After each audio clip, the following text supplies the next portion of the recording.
for everybody who's watching, and as we're kind of coming into we're coming into, almost past a month of where we are, and we know that this is our new norm. So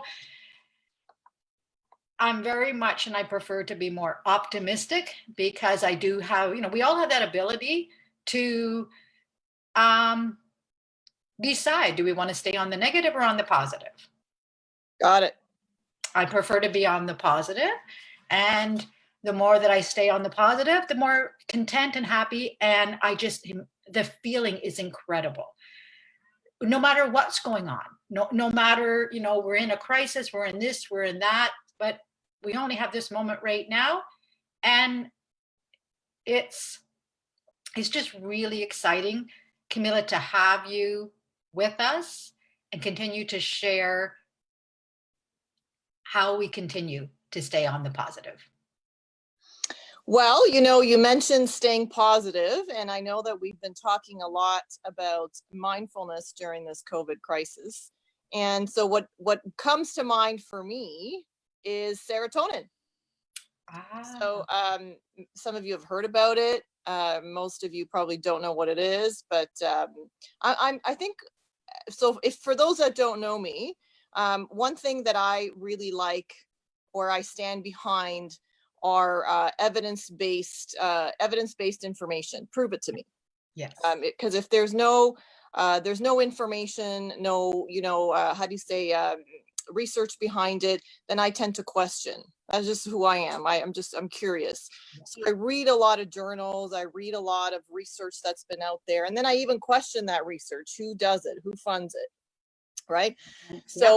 So what the heck is serotonin anyway? It is a neurotransmitter that regulates brain activity and other neuropsychological processes in your body. But what most people don't know about serotonin is that it's primarily found outside the brain, outside of the central nervous system. See, most people think, or they make the connection rather, serotonin and brain, because it regulates a lot of brain activity. Yes? Yes. Yep. Yeah. But most of it is actually found in your digestive system. Wow. I did not. Okay. Yeah, most people don't know that. Didn't know that. No. The reason I'm bringing this up is because when you say crisis and hope, what comes to mind is, what can we be doing in a natural way to help ourselves, right? Yeah. Because a lot of what's been talked about in the news is is about the people that are dying, the number of deaths. But there is very little information on how do you boost your immune system? What can you do for your mental health? Right? And so serotonin comes to mind for me. So let's talk a little bit about serotonin. So what it is, it's a chemical that is produced in your body, and it's made from an amino acid called tryptophan. And this amino acid enters into your body through your diet. And we're going to talk more about that in a second. Okay. So it comes in through your diet. And based on what you put into your body, it can impact the levels of serotonin in your system. Right. So now we've all heard about this through, regular mainstream media, that if you have low levels of serotonin in your body, it can lead to mood disorders such as anxiety and depression, right?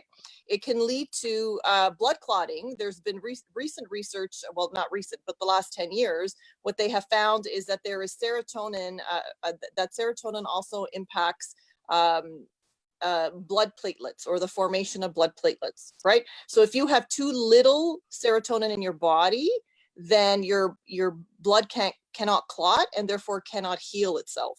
Okay. There's also difficulty in bowel movements, which makes sense, because if it's primarily found in the stomach and your intestines, right, then it's going to affect your bowel movements and function like that. Nausea. Believe it or not, if you eat something that is disturbing to your stomach, then the body produces extra serotonin to be able to push out the toxins, if you will, in your digestive system, and it comes out in the form of diarrhea. right? So serotonin is responsible for that. Many people know this as well, that, you know, the fluctuations in serotonin affect your libido, like your interest in sex, right? So that's important. And the last one that's also really important is your sleep-wake cycle. So fluctuations in serotonin can create insomnia. Okay. And that becomes like the cycle of depression and anxiety. You don't sleep, you don't feel good, you know, you're already feeling low, you're already feeling anxious, and now you're going to feel even more anxious and more sad and depressed because you're not getting enough rest. All connects. It All connects. connects. It all connects. So I think for everybody, you know, for those that are watching, Camilla, is and for those that, you know, may not necessarily be aware of how all these different things connect, you know, kind of going back to mind, body, and soul. Well, serotonin being, it's a science based, it's proven based, it's part of your anatomy.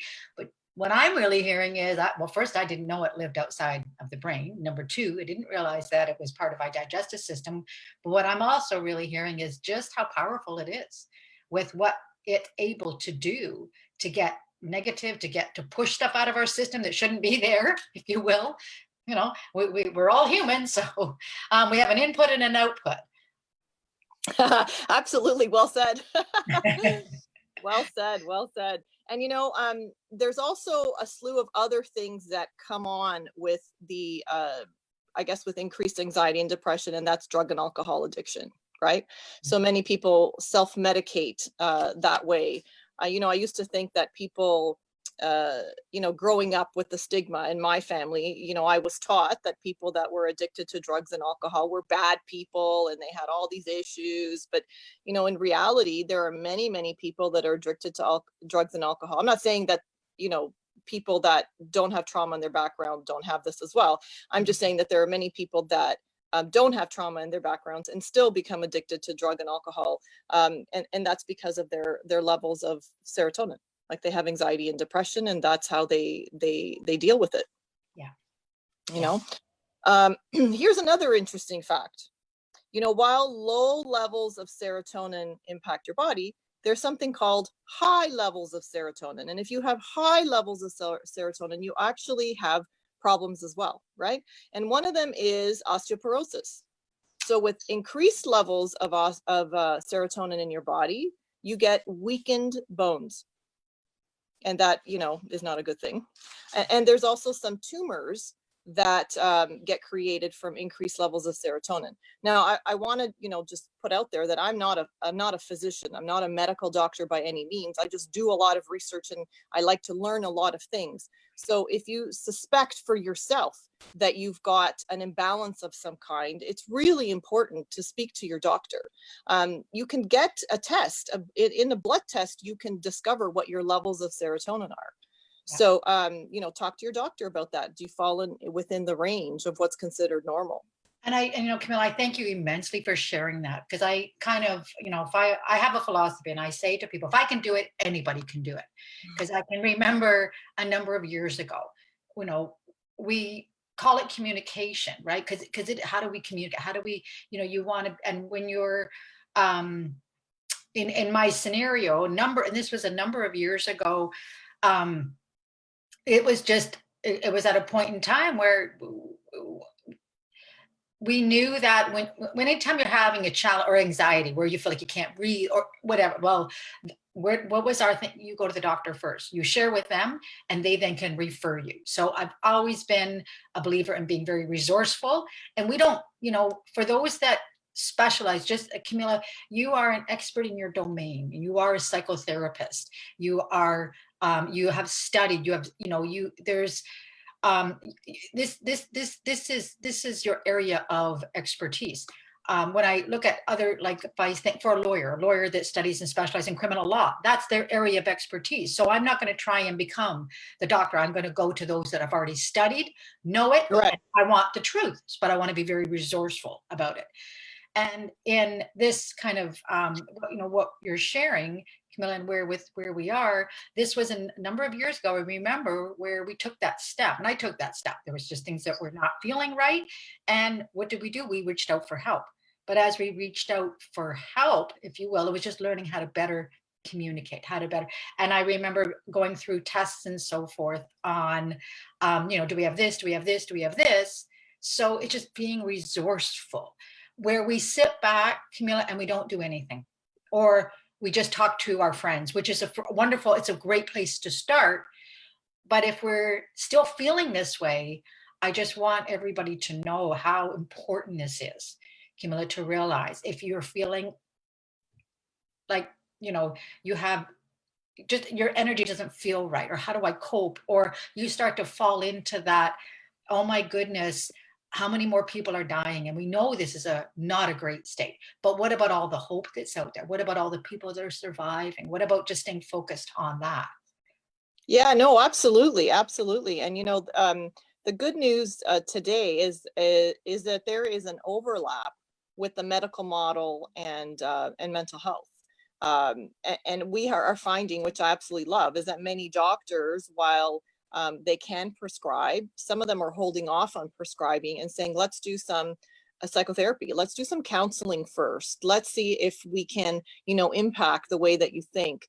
And let's see if that makes a difference. And if it doesn't, we can always, fall back on medication. And I'm going to talk a little bit about, treatment as well, because during this time, what we are finding is that, we're being told by the media is, don't go to your doctor, don't talk to, don't do things that are not essential, not necessary, hold off on things. So many people are finding that they're dealing with anxiety and depression alone in their home. They're not even calling their doctor. I don't know why.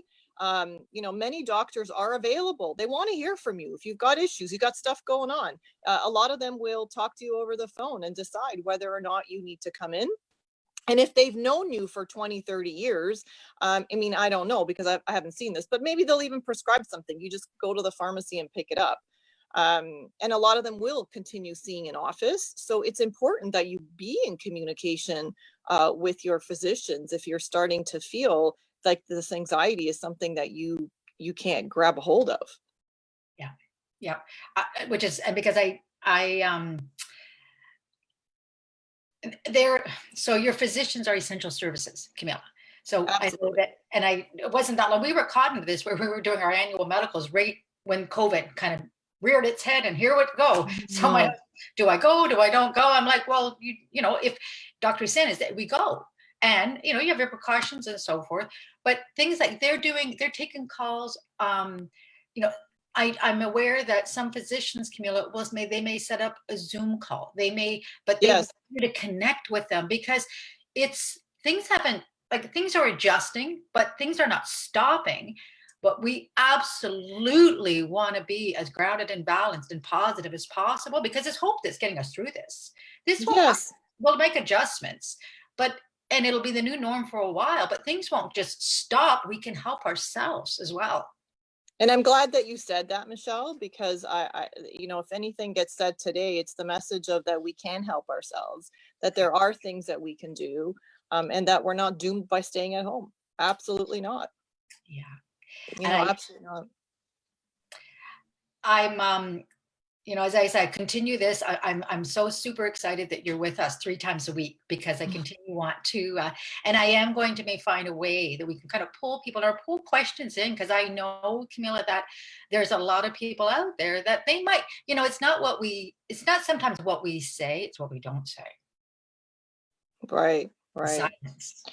Well, so if serotonin is, it's like this really important chemical in our body, and it reduces depression, it regulates anxiety, it heals our wounds, it stimulates nausea, it maintains good bone health, it regulates sleep, it helps with with digestion. So, it's such an important neurotransmitter that we should be paying more attention to it. Because when your serotonin levels are normal or in the normal range, you feel happy, you feel calm, you feel more focused, you're less anxious, you're emotionally stable. Now, would you not agree that those are all good things? All good things. All good things, right? Yeah. So let's talk about how do you deal with treating a serotonin deficiency. And you would feel that there's a deficiency in your body if you've got any of those symptoms that we've talked about. So there's two ways. There's medication and then there's a natural way, right? So if we're going to look at medication, there's a class of medication called selective serotonin reuptake inhibitors, or SSRIs, as most people know them as. And it's most of them are prescribed as antidepressants, and people know them, in lay terms as Zoloft or Prozac, if you've heard of that medication, right? And what that medication does is it blocks the reabsorption of serotonin in your body so that you can have higher levels floating around. Okay. So that we can have all the benefits that we want. Again, it's very important that you follow the prescribed doses. Do not self-medicate by taking extra, more than or less than, because there are some serious repercussions if you don't do that. Okay, so whatever your doctor has prescribed, if you find that the dosage is giving you adverse effects, please, please, please, please, I cannot stress this enough, talk to your doctor about that. And then the dosing will be regulated or adjusted. Now, outside of medications, the second part would be hormone therapy. Estrogens also affect your mood. And we see this mostly in women through postpartum depression or mood disorders at menopause, right? So your levels of estrogen also affect your mental health. Yeah. Speaking from walking with that experience. Yeah, we can all say that. Yeah, so a little better now, but a couple years ago it was starting to show up a little bit more than I wanted it to. But just as you said, Camilla, and it was I think for me even more diet because I'm a little bit more, if I don't have to take anything, I won't. But at the same breath, if I have to, I'll choose natural first. But you are so accurate on that. And I think it's so important for us. I think it's so important for women. Men go through it differently, but there's still something they may go through, but it's just really important for us to pay attention to that. Yeah, absolutely. And, I'm like you, I prefer the natural approach first, but I can say that there are, if your levels have dipped too much, it doesn't matter how much of the natural you do, it's going to be very difficult to get into the normal ranges. So you may need, hormone therapy or medication to help you get into that normal range.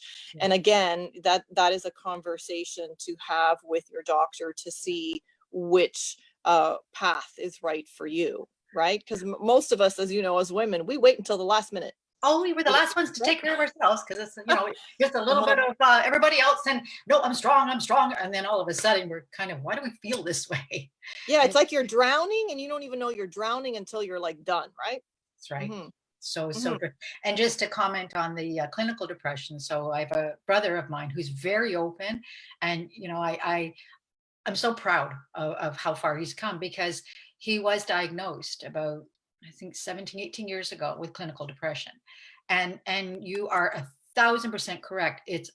You start with your physician and you have to be resourceful. And there were times where he'd have to come off and then slowly go back on. And where he's now in his life, I'm so proud of him. He's my older brother, but he's open to talk about it, work with it. And he's just in such a good place right now, but being more aware of what he has to do to, maintain that. Yeah. And, I also want to say, while there are many, many wonderful physicians out there, the people that are best knowledgeable or most knowledgeable about mental health medications are psychiatrists. They have really studied and specialized in that. And so, you need to know your relationship with your family doctor and what they specialize in. And if you find that your family doctor isn't as knowledgeable or doesn't know, or maybe they even tell you, the best thing to do is get a referral to a psychiatrist. Now, I know in Ontario, getting a referral can be as long as 8 months or more. don't worry about that. Just get on the list and go. Because if you say, oh my God, it's going to be 8 months, I'm never going to get in, then by the time you decide that you actually want to do it, a year and a half goes by, and now it's even worse. So just get on the list and, do the referral and, follow the instructions, and you'll be fine. But, so going back to your crisis and hope, why am I talking about this serotonin is because I want to talk about the natural options that you could have. So yes, speak to the medical community regarding, whether or not you want to do hormone therapy or medication or any like that if you find your anxiety is just over the top.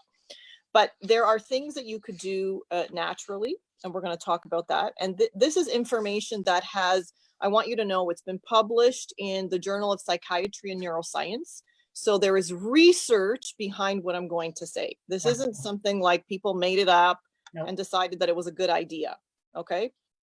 So the first one is being outside, natural sunlight. The increase in vitamin D, very, very important, especially if you suffer from seasonal depression. Now, in countries like, Canada or Russia or the northern countries that we don't have a lot of sunlight most of the year, some people buy lights and they do what's called light therapy. So you have light therapy in your home. So anything to do with sunlight, light therapy impacts your mood. Yeah. Okay, so that's really very. My brother has that. It's and it does make it works. Yeah, it does. It works. Yeah, absolutely. Even why we've been told to stay indoors, but get outside as often as you can. Whether it's in your backyard. I mean, yesterday was such a beautiful day here that we put out our what do you call it, our lawn chairs, and we were on the veranda and we were outside soaking up the sun. I love it. Yeah. It's and I think too, there's just there are all these things that we can do. My mom is 79, so we're doing the grocery shop. She's not allowed out, but she did say 2 days ago, talked with her, and she said, I went out. Of course, my first thought was, please don't tell me you went to a store. But no, she goes, on my balcony. She lives on the 18th floor.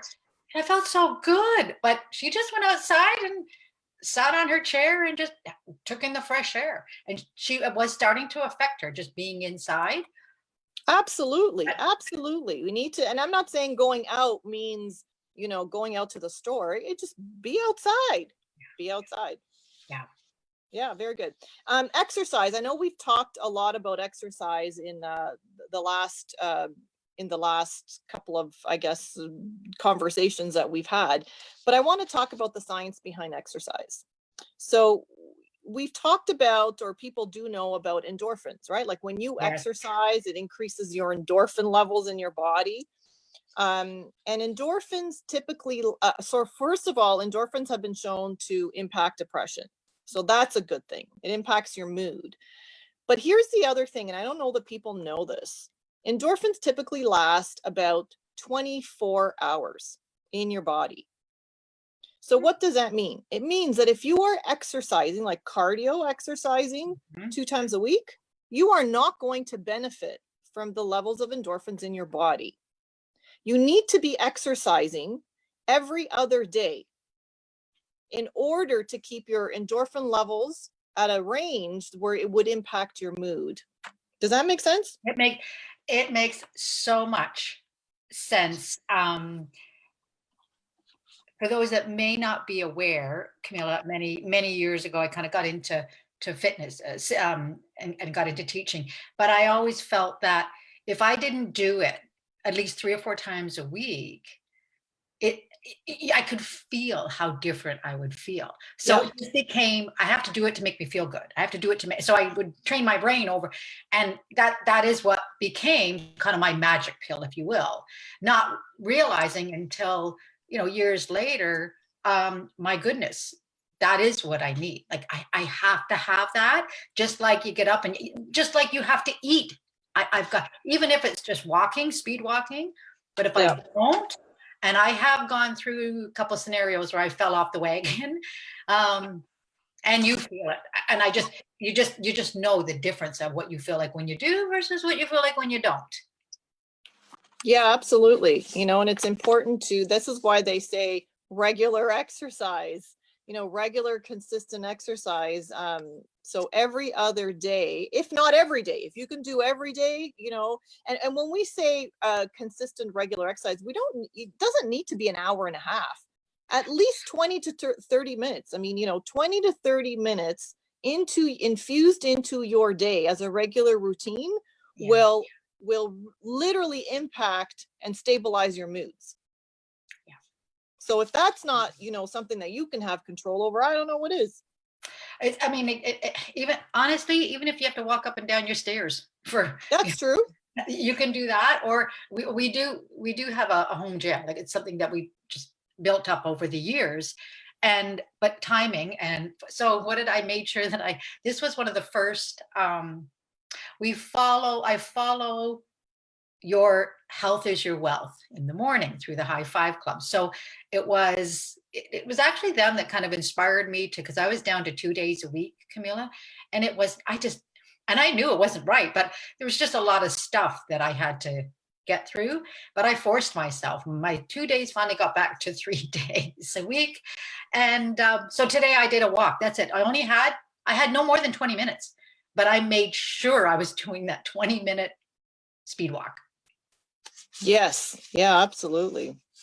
We've also talked about meditation and mindfulness. And so why is that important? Because not only does meditation and mindfulness help relieve stress, but it also, thinking positively, here's another science thing, thinking positively increases your serotonin levels. Did you know that? So I'm going to just repeat back, because what I just heard, that could be, if people just literally make a choice to, and rather, don't get into, the too much detail in the thought, but they just simply want to they want to feel positive. They can think about, even think about a memory, think about something that it was the most happiest time in their life, and just stay on that thought. And it works for me. I've done that, where it gets me into that positive frame of thinking. And I just want to hold on to that thinking. So if I hold on to that thinking, then I'm going to be more in a positive, and therefore what's happening? My body's producing more serotonin. Serotonin is what I'm hearing. Yeah. And it's not about, look, I think most people have difficulty, including myself, thinking positive all day long. I almost think it's impossible to do. So if you're thinking positively in spurts or at moments throughout the day, then that's good too. Right? Good. Yeah. The other thing is diet. Let's talk about diet. Yes. Right? So, how can we increase our serotonin levels through our diet? Because as we've mentioned, most of the serotonin levels are produced in your digestive system, your stomach and your intestines, right? Yeah. So there are certain foods that boost serotonin levels. This includes eggs, cheese, turkey, some red meats, nuts, salmon, tofu, pineapple. Right now, obviously, keep in mind, if you've got allergies, you're going to have to deal with that. But this is just general. Yeah. And you can look, you could research these things on Google, right? Go on the computer and say, what are the foods that boost serotonin levels? And now, my doctor used to always say, you'd have to eat these things in bucketfuls and bushelfuls to get the full effect. But, I understand what she was saying, but I also believe that it's not about having, a bushel full of, nuts in one day. No, it's about increasing your levels slowly with time. So let's say, if you're starting to eat seeds and nuts and, increasing your intake of dairy, now, obviously, I know there people are going to kill me for this one, or they're going to criticize me, saying, "No, Camilla, dairy is bad for you." I'm not talking about overdoing it on the dairy, but there are certain foods that will increase your serotonin levels. And if you notice after a week, there's no effect, I would say a week isn't long enough. Yes. We need to do several weeks or several months of having these nutrients in our body. Makes sense. I have a question, and you may or may not be able to answer this. But have you heard of acidophilus? Acidophilus, yes, it's a probiotic, is it not? Yes, yeah. Does that have any correlation? I know, we have it in our house. So acidophilus and wild oregano oil. are the two things that we tend to keep in our house. But acidophilus it was more of a for your intestine, like boosting immunities. But I'm just curious if you've ever heard any, because I know it's really more for the digestive system. Well, I mean, I'm not a gut health expert by any means, but I would assume that if your gut health is good, then you could absorb the necessary nutrients that you're putting into your system. Yeah, makes sense. So I mean, I take probiotics as well. It's probiotics and zinc are part of our staple right now during this crisis, and it's for the purpose of boosting your immune system. So we're doing it for that, not necessarily for boosting serotonin levels. But you know what? So it has a double benefit, is what I'm absolutely hearing. Yeah, and I know too, just from kind of former background years ago, being in fitness and bodies, and everybody has different chemistry systems. Like you said, some people have allergies, some people don't. So it's just a matter of them sourcing and then finding what might be right for them. But I think what I'm really hearing, Camilla, is too, just like you say, serotonin this is real. It's real. It's not, so if people are feeling unsettled, and I know we can see this with a lot of our frontline workers. And yes, this is a crisis, and this is an area, Camilla, that you specialize in. You're accredited in this industry. So and I love working with people that come from, I love working with all people, but Camilla, these are areas when you're coming from best practice and you've practiced this, you've been in crisis management before, you're coming from experience. I know we had conversation in past, Camilla, with what you were able to do, like when 9/11 happened, when SARS happened. And we need, people will need guidance. And sure, the media is out there and they're going to share what they're going to share. But when you were able to share from best practice, accreditation, and, this is kind of what to do, like what people can do, people can take control. And that's what we're asking. We're, this thing that we call COVID, well, we're the host, so we actually can take control. We can help ourselves, but we can only help ourselves with the right information. absolutely. And again, you've said something really brilliant. Anxiety comes from a lot of when you focus on things that you cannot control, and then of course panic attack ensues from there. What there is to focus on what you do have control over. So what do you have control over? You can control over how many times you wash your hands, not touching your face. Whether you're going to go to the store or not go to the store, how much you exercise, what you're going to ingest. These are all the things that you have control over. And if you focus on that, you're going to be fine. Yeah. Which, why we love you, Camilla, and why we it's just a blessing to have you on. And with that being said, and I'm not sure, some people are working Mondays, some people are off, some people are home. So just really, really happy that you took your time out today to be with us. Thank you so much for having me. And Michelle, just want to say you're a blessing in my life. Thank you. I appreciate everything that you're doing and helping bring this conversation out to the public. Wonderful. More to come. So have an awesome Monday and enjoy. Is it sunny where you are, Camilla? It's a little bit overcast. I'm hoping the sun will peek its head at some point. Okay. Well, it's 17 degrees, so that's a plus. A little warmer. Absolutely. Than it has been. Yes. I'll take it. All right. Well, have an awesome balance of your day. We'll see you on Wednesday. Okay. Bye-bye. Bye.